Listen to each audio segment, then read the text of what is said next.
everyone. I almost said good morning, but it is apparently the afternoon. So good afternoon, everyone. I know everyone is coming in. Hi, Kyle, from the waiting room. And then we will get started in just a second. So if everyone who's not driving is able to turn their camera on, that would be great. We are trying to make these virtual sessions as engaging as possible. I know we've got a couple people in the car, and that's totally fine, but just if you can, we'd love to see your face. I keep wanting to say this afternoon. So I think I know everyone at this point, but just in case I don't, my name is Kelsey Erickson Streufert. I'm the Chief Public Affairs Officer for the Texas Restaurant Association. This is our second Employers for Childcare Task Force, or E4C, meeting. Unlike our first meeting, which was a big kickoff, this meeting is specifically being restricted to our Employers for Childcare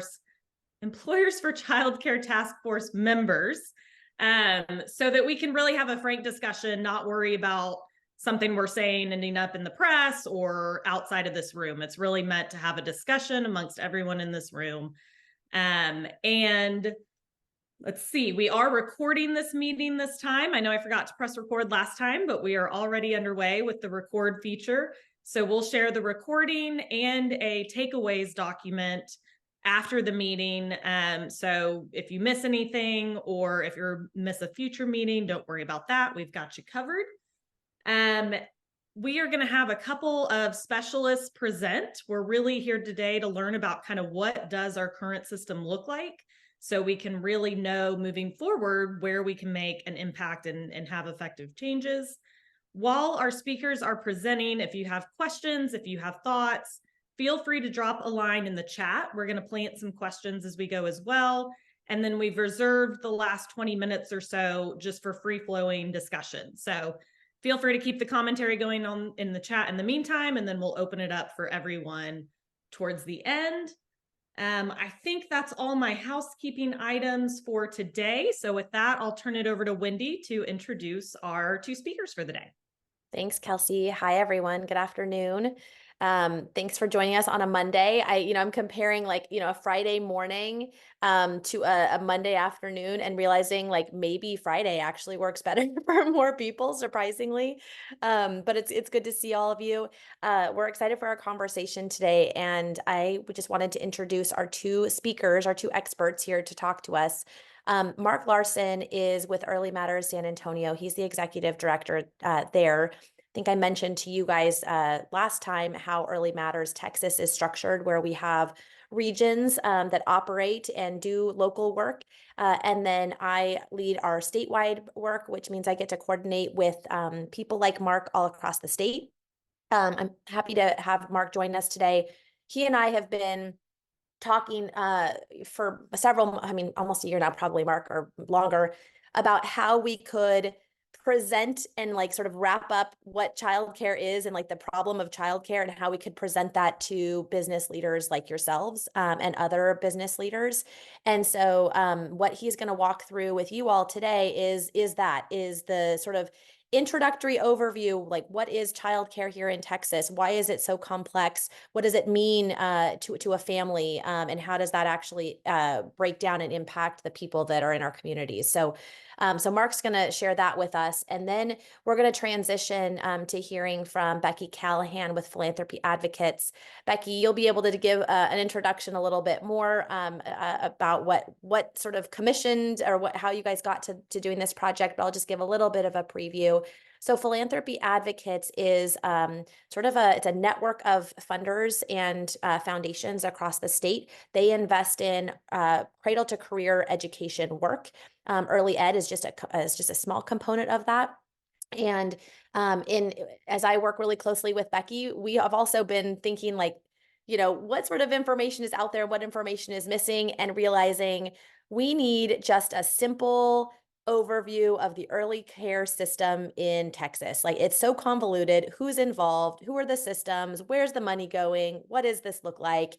And so Becky has stepped in with her funders to do some research to actually get us that information in a really concise way. So she is going to present this information for the very first time. This is newly commissioned research, has not been shared publicly just yet, and obviously still not public because it's our small little task force here, but really excited to hear Becky share some of all of this. The reason why we wanted to start here with Becky and Mark with our task force is because as we're thinking about creating policy solutions, we need to know, like, what is the room that we're walking in, right? What are the parameters? How is the system set up? What is you can, if you walk into a room, that can at least tell you something, right? It can tell you whether is it what you want. If not, do we need to knock down some walls? Do we just need to do some painting? Do we need to add some, some pictures to the walls and some furniture, right? It kind of tells us what sort of project do we have ahead of us and what sort of state is it in. So that's really what we're doing today, is to just understand the landscape. So with all of that said, Mark, I'm going to turn it on over to you, and excited to have this conversation with everyone. Great. Morning, y'all. It is afternoon. Good afternoon, y'all. It's good to be with you. I'm going to go through some of this for you, and please either jump in with chatting and questions or whatever as we go.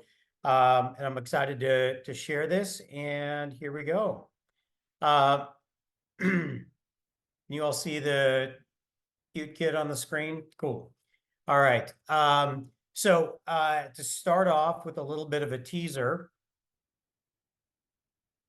There we go. What I have in front of you here is, if you had a product that, I mean, obviously the game is given away a little bit, you know what the product is, but let's act like you don't. If you're in the for-profit world and you have a product that you're developing and it is most impactable in the under these curves, and particularly in the blue portion of that, the question is, if you had money to invest, where would you put that money if you wanted to maximize the return on your product development? That will be a teaser for the second half of what we're doing, but keep that in mind as we go. I want to introduce you here to David and Mary. David and Mary are recently married. Mary works in early childhood. She makes $12 an hour and does not have benefits. David makes $23 an hour as a truck driver, putting them very, very close there at just over $6,000 a month. These are Texas median numbers here as they begin their family. $1,200 for rent. You can read the things on the screen there, but they're doing okay. They've got just south of $2,000 a month discretionary to save up. As you can tell, Mary is with child, which is oddly religious this morning, or today, but here we go. So Mary's got a new one on the way. They are excited to welcome the little child. This has changed their income a little bit. Their insurance rates have gone up, obviously. They had to move into a 2-bedroom instead of a 1. And now they're paying $833 a month for childcare, which again is Texas median numbers. So they've always wanted a little bit of a bigger family. So they are very happy to welcome their second child. And David and Mary now have a budget that does not work anymore. They have blown through. They're spending $1,666 a month on childcare. And they're faced with a tough choice. Mary could stop working, and in which case they would lose a good portion of her revenue. And guess what? Their budget still breaks, even if she was home taking care of the children. So they're in a tough spot here as they approach this. And here's part of what the challenge is that they're facing. That childcare today in Texas is just north of $10,000 per child per year. And the challenge for that, I mean, we're used to saving money for children and their development, but we usually save it for their college. We know how to do that. We have 529s or whatever they're called. You can take out Pell Grants. There are loans available, and you've got 18 years before you need to start forking out that money. But for early childhood, the cost is actually higher than some in-state tuition. and you have to start paying it immediately upon the child's birth if you want to keep working. And to make it worse, and you've got to pay for it for 5 years instead of 4. And you're also doing it at a time that you're making the least that you're going to be making in the rest of the arc of your career. So you have not had 4 promotions that you're going to have between the time that you're 23 and 40. And so this is a very difficult challenge where now that they have these 2 children, David and Mary are going to need to spend $100,000 over the 2 of them just to have the honor of continuing to work. This is a significant burden. And so the question comes up of how normal or abnormal are David and Mary? Turns out that their income is dead set at the Texas median income. Here in Texas, we have 1.5 million children under the age of 5, and more than 60% of them have all available parents in the workforce. To make sure you understand what I mean by that. If you've got a single parent, their parent is working. If you've got 2 parents, they're both in the workforce, which means that we're looking at 1 million children in Texas that need a solution from birth up to the age of 5 years old. And so David and Mary's challenge is very, very normal. So it comes up of going, okay, well, why does this cost so much? Why is it $10,000 a year? And what are the implications of that? We have nearly 10,000 early childhood centers across Texas. Here's an average one that takes about 40 kids. At 10,000 a piece, they bring in $400,000. Once you take out a little bit short of 50,000 for facilities and a little bit short of 100,000 for materials, this is consumables to replace the books that the children have eaten during the time. You've got about a little north of $250,000 left. But to hit the ratios that we need to hit here in Texas, that's going to be 11 teachers that you need. Dividing that out, we're paying our teachers about $11.31 an hour. These are not good numbers. So the Department of Labor has a list of all 586 job classifications that the Department of Labor tracks. And here in Texas, you can see them ranked here. So here's the challenge. Childcare workers are ranked 738th out of that list. This is a long way down. This is a problem that they are making slightly less money than a bartender and a cashier, and just barely more than a fast food cook. And these are our children that we're looking for. But here's the bigger challenge. It's not great that they don't make much money. And by the way, there's no benefits by and large. Here's the bigger challenge, is that the other jobs that are now available that they could switch to with no educational requirement now pay more and more. So pre-pandemic, our numbers, more or less, that early childhood care workers made about $11 an hour, but Bill Miller's paid $12. And that was fine. But now Bill Miller's pays $16, and childcare workers are at still less than 12 even. So you can see here, these are recent job postings. You can be a receptionist for $17. You can go work at HEB as an order selector. You know, when you do curbside, you go up and somebody pulls your order together. $19 an hour, 401k match, and benefits on the first day, no education required. So you go, gosh, I wonder what's happening to the early childhood sector. Turns out people are leaving. To make sense, we probably would do the same. So here's the challenge of kind of pre-pandemic. Families before 2020 were paying about $8,000 a month, a year. The federal government does kick in money. I mean, let's just kind of be clear here. We've got basically 4 buckets of money in America. Families can pay, the government can pay, businesses can pay, and philanthropy can pay. So we're going to look at those 4 here, but that's pretty much where money can come from. So families are at 8 pre-pandemic. Federal government's kicking in a little bit. They have enough to cover 13% of the eligible children, not 13% of children, 13% of eligible. During the pandemic, the prices for parents climbed, went from $8,000 to $10,000 per child per year. And the federal government realized with our ARPA funding, gosh, if we don't throw some money at these centers, they're just going to close. And then lots of people are going to be out of work entirely, and we're not going to recover.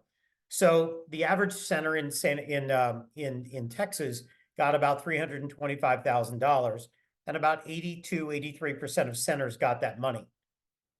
So that kept them open. It helped to pay some wages to keep people afloat so that they didn't feel the impact of the pandemic and were not forced to close.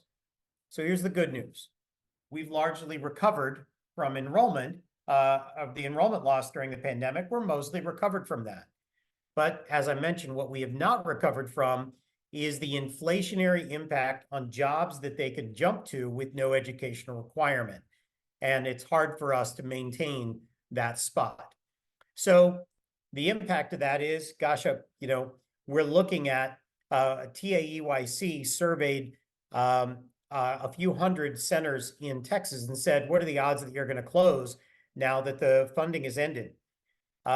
Over a quarter of them said, we are likely or very likely to close. This would be devastating for any industry. And by the way, we've got another 43% who said, yeah, we really don't know. It means we don't have a budget model we believe in. We don't know about the impact of inflation and what that's going to hit on, how that's going to hit us. And if just a small percentage say, yeah, we're going to be okay. The impact of this is these centers close, other people are forced out of work because they lose access. So it comes up, okay, we've done government, we've done families, can philanthropy kick in? And the answer is yes, there is absolutely a role to play for philanthropy, but they can't close the gap on on the federal funding that was here that now is not here. They can't close the gap on that. There's a critical role to play. Becky will talk a little bit more about that. Well, this whole conversation will over time, but there is a role to play. So, but they can't close it, and this is going to keep hitting families. Well, here's the problem. When it keeps hitting families, they'll just leave the workforce, and it's going to start impacting business. So today we are roughly looking at, I don't know, recently, I don't know how, this isn't up to date today that I know of. We're at about 3.7, 3.8% unemployment in Texas. What that doesn't count is, as you all know, the tens of thousands of families and individuals who would like to work, but they are not looking. They are not included in the unemployment number. So, because they can't afford childcare. So we're functionally at full employment as a state. And we're about to have lots of families drop out of the workforce. So keep an eye on that red bar. That's going to get bigger. As centers close rooms, are able to serve fewer children because they can't afford an employee to be in that room. This is going to shrink. And the impact of this is the employed section, the blue portion of the bar, we're going to have to pay everyone else more money because the talent pool is shrinking. And my encouragement that I've been making to businesses is, hey, when you have to go up and you are looking at a 7% raise instead of a 3.5% raise or a 2% raise, here's what we would ask. Label that raise as the impact of an ineffective and inefficient childcare system. Because if you label it that, and it's costing you 3% of your entire wages or 4%, people will jump in and get to work on it because we don't like hits like that. So we're going to go back to this curve because everything we've been talking about so far is the impact of access, and the impact on the workforce of today. I'm going to switch now to talk about the workforce of tomorrow.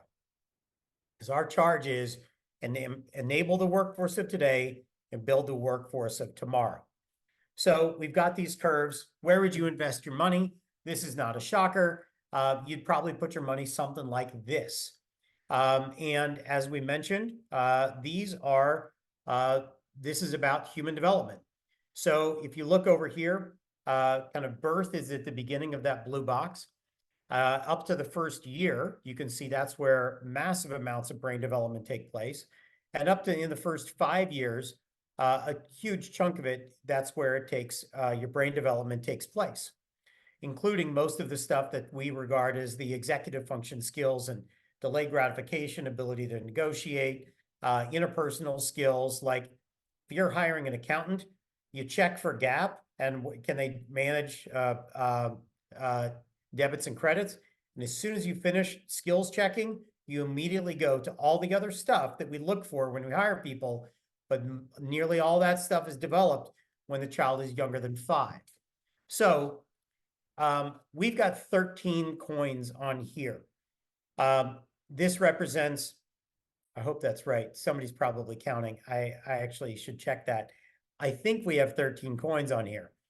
Each of those represent about $10,000.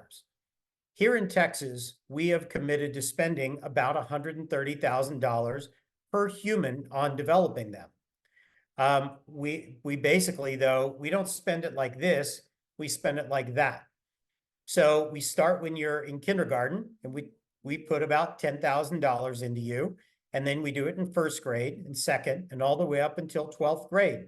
So we spend about $130 per human, but we only drop that money on the last 10% of your brain development.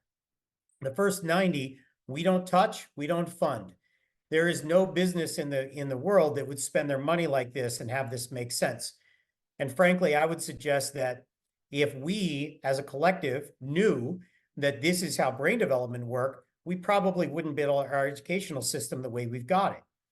So we have an opportunity to do something about that. But we wanted to make sure that you saw this. And then the question that comes up is, okay, are all early childhood centers equally good at that brain development? And the answer, no surprise, is they're not. So we start with the 9,800 something centers that we've got. And first, one of the questions that comes up is for the families that need it most, can they get access to these? So the good news is federal government, remember that 13% of eligible kids, that money gets sent down to Texas Workforce Commission in a block grant. They use that to then go to our workforce boards. And we provide subsidies or scholarships for our lowest income families so that they can go work and build their economic mobility. However, not all centers take that. Here in Texas, we're looking at about 2/3 of our centers accept a scholarship. The others do not. And then we have a quality rating system called Texas Rising Star. And the question comes up is, okay, is everybody good at this brain development? And it turns out that of those 9,000 centers, or the 6,000 and change that accept scholarships, only 2,600 of them are quality rated. This is not a good place for us as a state for what we need to be taking on. And we have an opportunity to impact and climb that. So this is where we're going to jump here. We've covered access. We've covered quality. I'm going to jump over to Becky with why does the system work like this? And can somebody help me understand what's really happening? But I'm going to pause there and do a handoff. This is your handoff tag, Becky, to jump in here. Thanks, Mark. And I am going to transition to my slides while I introduce Taylor Dunn, who is on the call with me. Taylor is with Watershed Advisors, and she has been the one putting together the deck that I hope you can now see on screen. I can't see anyone at this point, so if someone could tell me if you could see the slides, that would be good. Nope, we're not seeing anything, Becky. Okay, let me get there one sec. Sorry, y'all. No worries.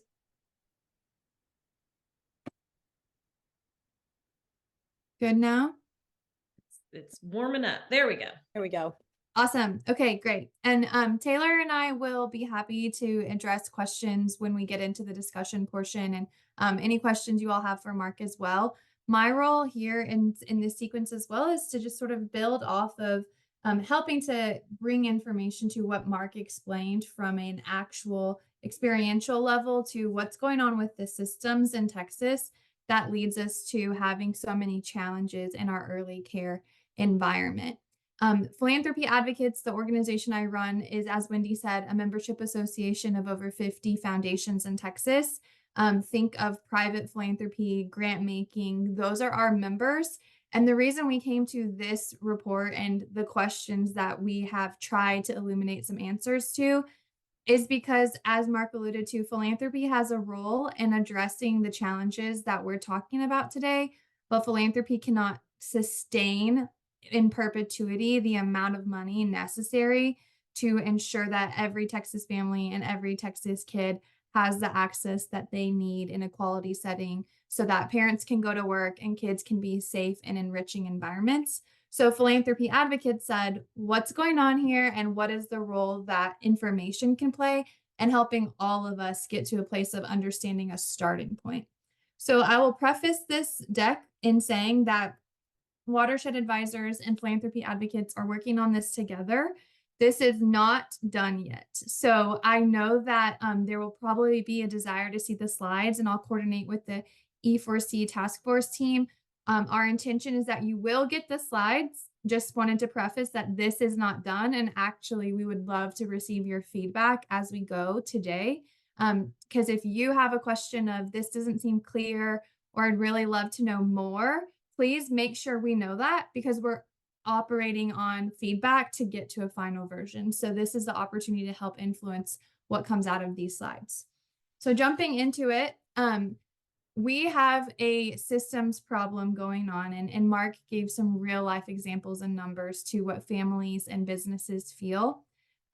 When we're looking at this system, thinking about early education as a whole, so we're talking about childcare, we're talking about pre-K, we're talking about basically the 0 to 5 space before we enter into kindergarten. There's about 1.8 million Texans under that age, including age of 6. There's billions of dollars that could be and are leveraged by taxpayers to go support young Texans and their families. And we'll get into some of how that money is flowing and the intricacies of this. But when we look into, is it working? Is it enough? All of those measurable questions, what we see across the gamut, whether we're talking about business and the $9.3 billion that Texas loses to its economy because of this issue, if we're talking about student outcomes and their actual learning, we don't have great grade level reading and mathematics achievement in Texas. There's that middle circle there. And then if we're talking about just good governance and the way the system is put together, we're lagging behind in the state according to some metrics. So we are attempting to look at this problem from multiple layers to just define the problem, understand, to Wendy's metaphor, the room that we're working in, to figure out, you all will work on your policy ideas and priorities. We will be doing the same with Philanthropy Advocates and hope to collaborate. But we wanted to make sure we understand the root cause of what's going on. So as we start to tinker here or tinker there, we understand the invisible threads we might be pulling on. So what we know is going on, that's probably the most basic of the complexity, is how many government agencies are involved in the early care system. On this slide, you'll see in this sort of dark blue, purplish color, federal entities. The light blue is the state agencies. And then getting into the green are some of the various regulatory bodies that, or local authorities that sit within this fragmented system, but have their own levels of jurisdiction. So for example, you're all familiar with school districts. That's this box over here under the Texas Education Agency. I will note one piece of feedback we've received to date is this is a lot of acronyms. So taking that in mind, you might not know all the acronyms on the screen. So let me just give a real quick run through. Right here, we're talking about the State Department of Family and Protective Services. We've got the State Health and Human Services over here. DSHS, it's skipping me what it even is because there's so many agencies involved in this. We've got the Workforce Commission, TEA, it's the Education Agency. So there's 5 state agencies involved with multiple federal entities. These arrows here also depict a bit about funding, but I'll give a little bit more context into that. So first and foremost, there's a lot of government actors involved. And when you think about cohesion or coherence in a process and in a system, I want you all to think about a time where you have called a governmental entity. So perhaps you have called your state representative's office because you're having an issue with toll roads. Taking this out of the education space, let's go into something I feel like we've all we've all dealt with. So you're calling your state representative's office because you're having an issue with the toll roads in your neighborhood and you can't get a hold of anybody. So think about, who do they send you to? They probably send you to the State Department of Transportation and talk to someone in their sort of customer service space. Well, then perhaps they send you to the toll road provider, who is a pseudo governmental agency, because that's really who the bill is coming from. And just think about how many times you've had an experience where you've been passed along from one entity to another, government, private, just sort of the chain before you figure out who you're supposed to talk to be able to address your issue. That's what I think about when we're talking about the fragmentation in this system of early education. So there's a lot involved. One layer that I'll add on here that we're thinking about how to visualize is there's also multiple leaders of all of these different agencies. So even in this light blue area, we're talking about the state commissioners for each of these entities, each appointed by the governor. At least one of these entities, Workforce Commission, has 3 commissioners and an executive director. And then you think about school districts or workforce boards, and we're starting to get into, some are appointed leaders, some are hired leaders, where, you know, the typical hire and fire, less around appointments. There's some level of elected officials involved in this structure. So there's complexity of who's the captain and where do they get their marching orders involved in this diagram as well. So moving on to more information about the system fragmentation that we know is happening in our Texas early learning systems is all those agencies that I listed and a few more are showing to the right here multiple programs within their jurisdiction. So you don't have to memorize this list, but just to understand that there are all sorts of early learning affiliated programs, whether it's around specifically childcare, whether it's specifically around maternal and child public health initiatives, home visiting. There's all sorts of governmental funding and support going towards families, but it's across all of these different agencies and initiatives. And then one more piece of complexity here at the bottom is there's a lot of different strategic plans and visions and goals and ideas for what do we want to see happening out of our Texas education in our early ed systems. But there's multiple. So there's not one unifying path forward with one sort of sense of who's in charge. There's all sorts of people and entities involved. So going back to that TxDOT example, or thinking about your own example of when you've called for help and gotten passed around multiple times, that's an example of incoherence that you're experiencing. And we've put in just a couple of other specific ways that incoherence in the system shows up over here in this left yellow box. So when we're thinking about preschool, which is kind of a natural next step post childcare for many families, that's many folks' desires for their kids. Texas Education Agency creates what is expected as quality in preschool settings, but for schools, so in a school district. The Workforce Commission creates the expectation around quality in childcare settings. So what Mark was explaining around quality and the childcare availability of quality and all of the subsidies, that whole bar graph he showed. Right here, what we're also seeing is that there's one agency measuring and defining quality in those childcare settings, and there's another agency measuring and deciding quality in a school district setting. But both of those settings could serve the same child. It's just dependent on where the family wants to go and what access that family has towards the program.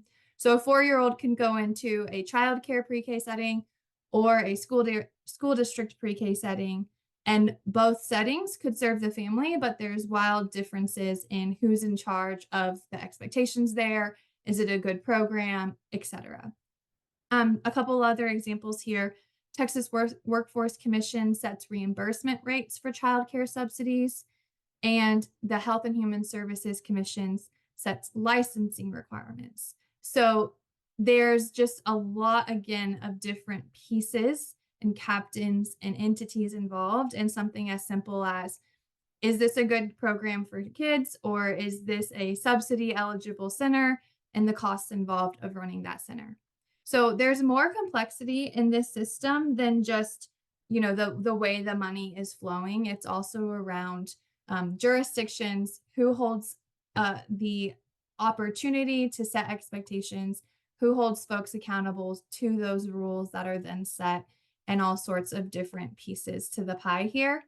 Once we get into discussion, I'd love to hear of any examples that you all have or know from your lived experiences, from your employees' experiences around some of this incoherence. And you don't have to know what the state agency is called, but the examples that you've seen or heard of will be helpful for us to then figure out how to articulate throughout this deck. So as I said, we're in a working draft here. Taylor and her team are working on the actual flow of funding. So I'm going to hop back. As I mentioned, these arrows are also depicting to some degree the funding flow, but we have billions of dollars in our early learning system. So what Taylor's team is helping do is, again, these blue on this screen, dark blue being federal dollars, showing the federal dollars and where all they flow, and then showing the state dollars. So what, in addition to the federal money that goes into Texas for early care, also what are all the state dollars? And in particular, because we do envision this being a tool to help understand and inform policy changes, we'll be articulating what part of the state budget does this money come from? And what we'll probably be seeing on this slide is that there's all sorts of different pieces of the state's budget where some level of early learning dollars are involved. And then also we'll be able to hopefully see some gaps in where there is an agency, for example, involved in setting expectations and holding childcare centers accountable, like for licensing rules, but they don't have money involved in their process. So that's what's coming on this federal funding flow, or excuse me, the funding flow slide.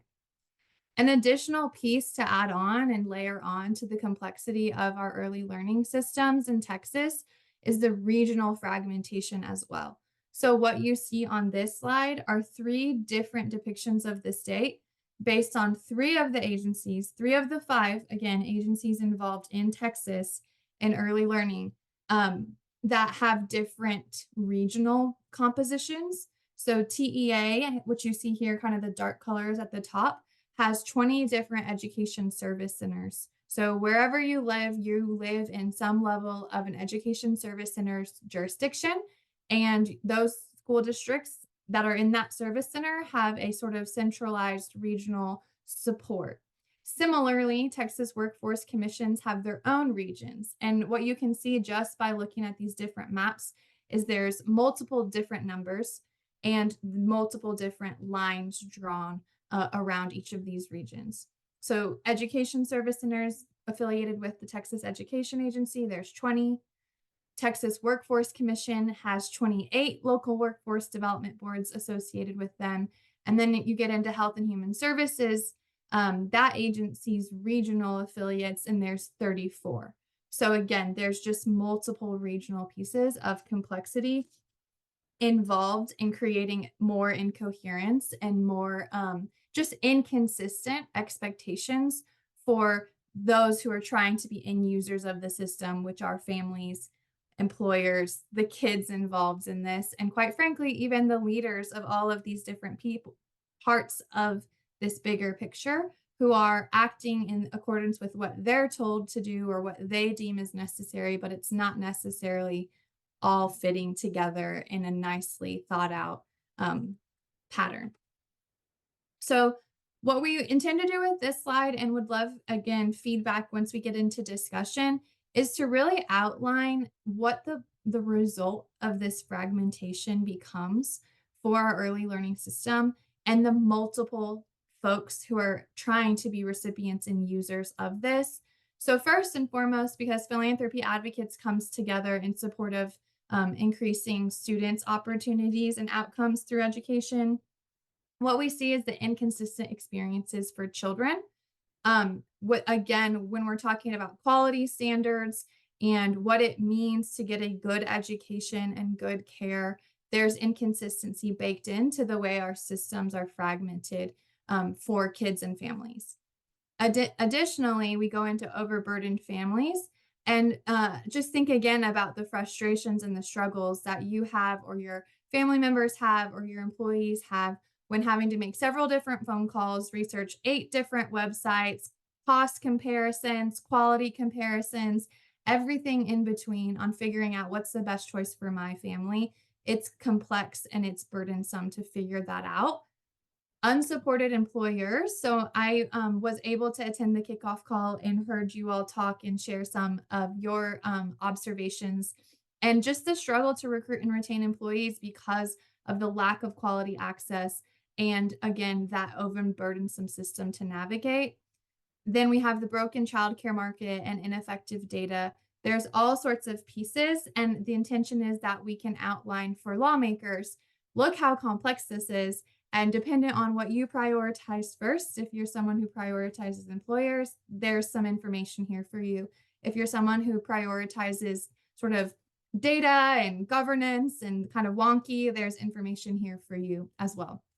So you'll get these slides. I won't go through the ideal state because this is really just sort of a vision for what we're striving for.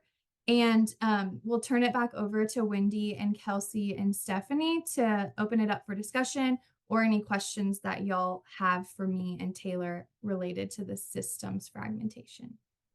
Thanks, Becky. Kelsey, you called out like the spaghetti chart, and it's probably going to get more complicated once Becky gets the funding stream information into all of this.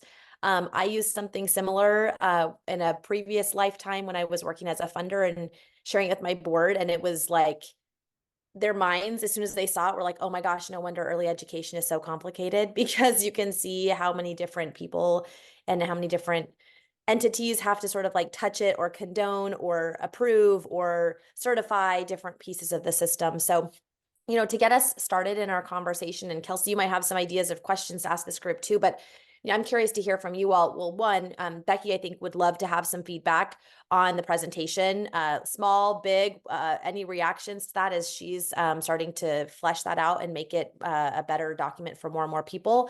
But two, you know, I'm really curious to hear from you guys. What was maybe a surprise or like an aha, whether it was from Becky or Mark's presentation, and something that just made you pause that maybe you didn't know about before?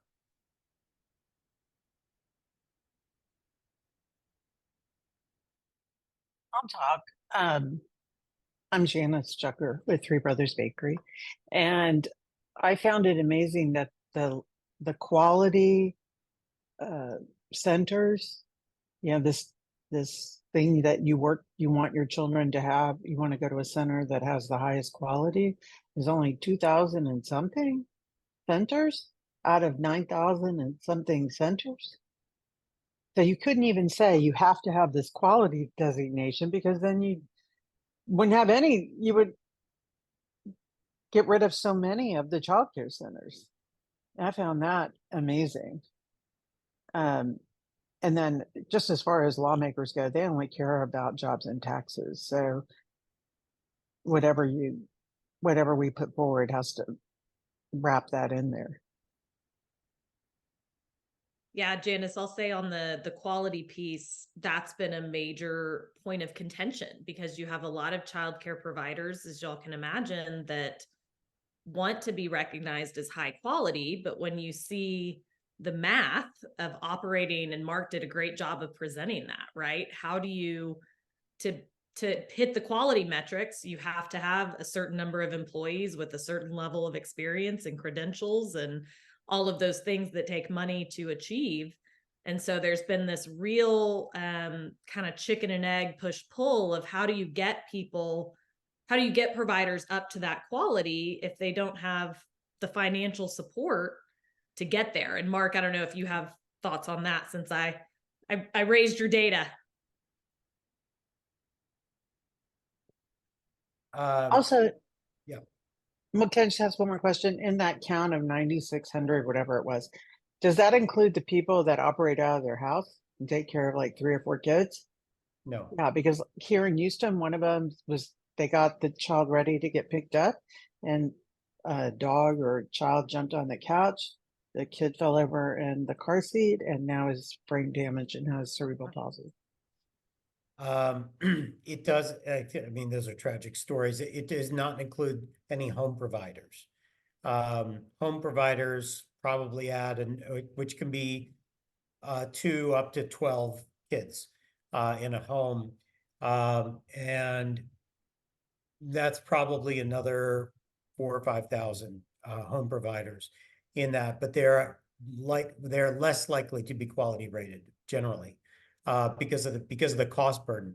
One of the things that we're taking on, every community is doing it a little differently, but we're actually having our early childhood providers oftentimes partner with a business and having the business lean in as an opportunity to help them get up to the jump over the capital investment scale so that they can be up to being a quality rated level, in which case you get a little bit more money in the subsidy. So it's easier to maintain than it is to get there in some cases. So that's a place where we're trying to help both with quality dollars from our workforce and then having businesses jump in that regard. But it's a big hill to climb. Mark, aren't there grants and resources available? I'm not suggesting, we all know this spaghetti chart, we just saw it, available through the Workforce Commission to help bring some of those entities up to the Gold Star or 5-star, whatever it's called? Yeah, there are. Just to give you a sense of it, in Workforce Alamo, we have something on the order of 900 centers, and the total quality dollars for everything that grants and additional coaches and that kind of thing, total quality dollars is about $3.5 million a year. It's not sneezing money, but it's not, you divide that by 900 centers, it doesn't get you very far. So and some of these centers, like if they need to repair a leak in the roof, they have to build up a shade structure and do some additional training and professional development, maybe an attendance tracking system. You're at 50,000 real quick. And that money, the math just doesn't math. It's there. We need a lot more. Well, last thing I'll mention is there's also new to me, an organization that just became a member, at least, of the Texas Association of Business. They're a provider, right? This is also business leaders only. So I can just speak anecdotally because I just met them. They're called Wonder School, and they exist pretty exclusively. Thank you, Mark. You can grade my paper here, to help facilitate the growth and high quality of home-based care. And so they also bring resources, but it's, the knowledge and home-based care and all of that, which I think is really interesting and an important part of the conversation, because I think also throughout the state, not only is there interest in home-based care, but culturally, I know what they will tell you is, like, in the Valley in particular, that's like the most trusted source for childcare. And so, making folks, whether you're in this space or not, aware of just the different options and opportunities there are that are high quality and all the things that we want for our kiddos, whether it's partnering with a business or you know, helping to access TWC, making it easier, or home-based care and all of that. That's another reason this sharing is so important, so that we can all become better informed. I had something I wanted to speak to on that, on the quality that we were discussing. One of the things that keeps coming to my mind is the disconnect between childcare and early childhood education. I think that there needs to be a way that we can invest either resources or training for the people who are providing the child care at the centers, especially the ones that are less qualified. I don't know that everyone understands the significance of early childhood, how by the time children are 5, they're already behind if they've never opened a book. They're already behind if they're not learning on a day-to-day basis while they're being cared for. Because there are those who define care as just the basic needs. They're fed, they're clean, they're picked up, they take a nap when they're supposed to.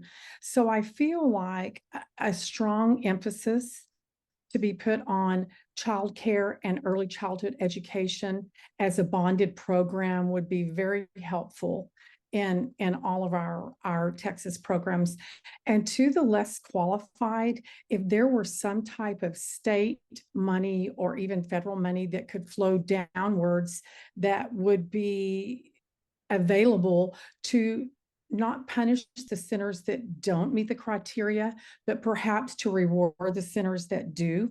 I feel like that might be, with the businesses at hand, that might be a good way to start, at least to get that idea intertwined with the caregivers, the families, and, you know, obviously some bilingual programs would be very helpful in Texas. But that was just something I was thinking of. It is a shame to think that these children, they're our greatest resource, and they come with the least amount of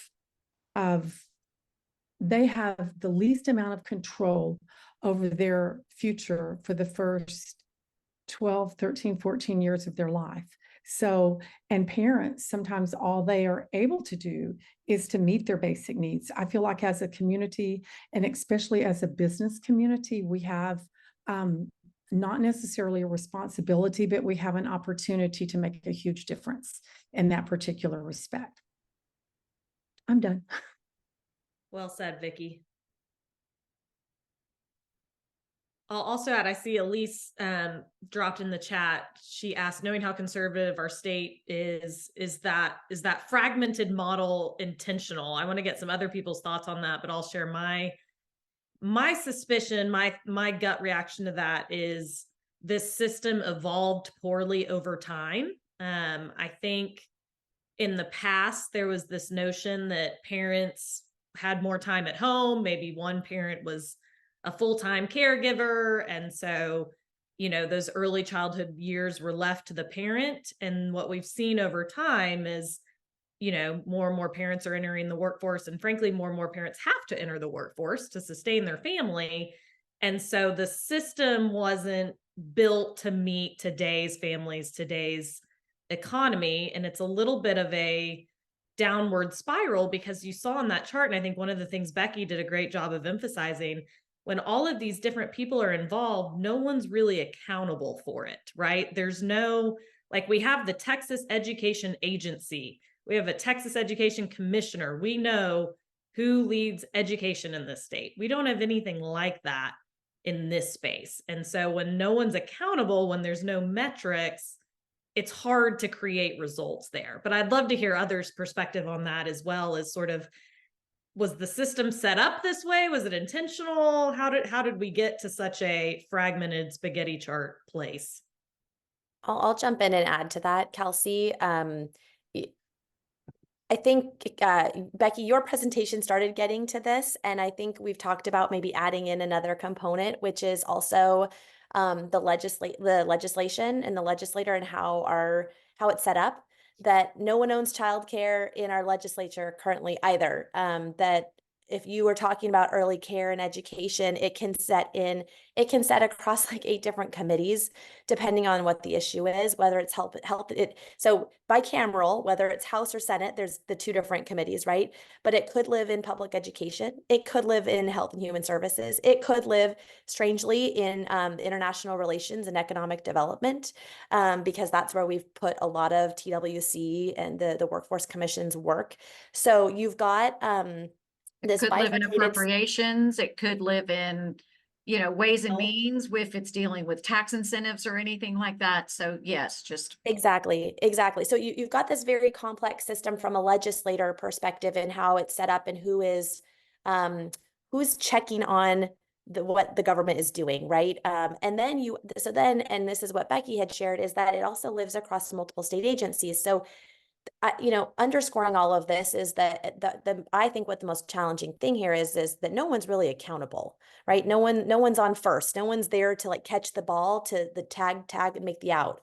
And so when you don't have anybody responsible, it just ends up in a state of neglect, which is that it's not that nobody cares about it. It's just that no one has that accountability and sort of like the buck stopping with them. So, Janice, to your question here, like what stage is this house in?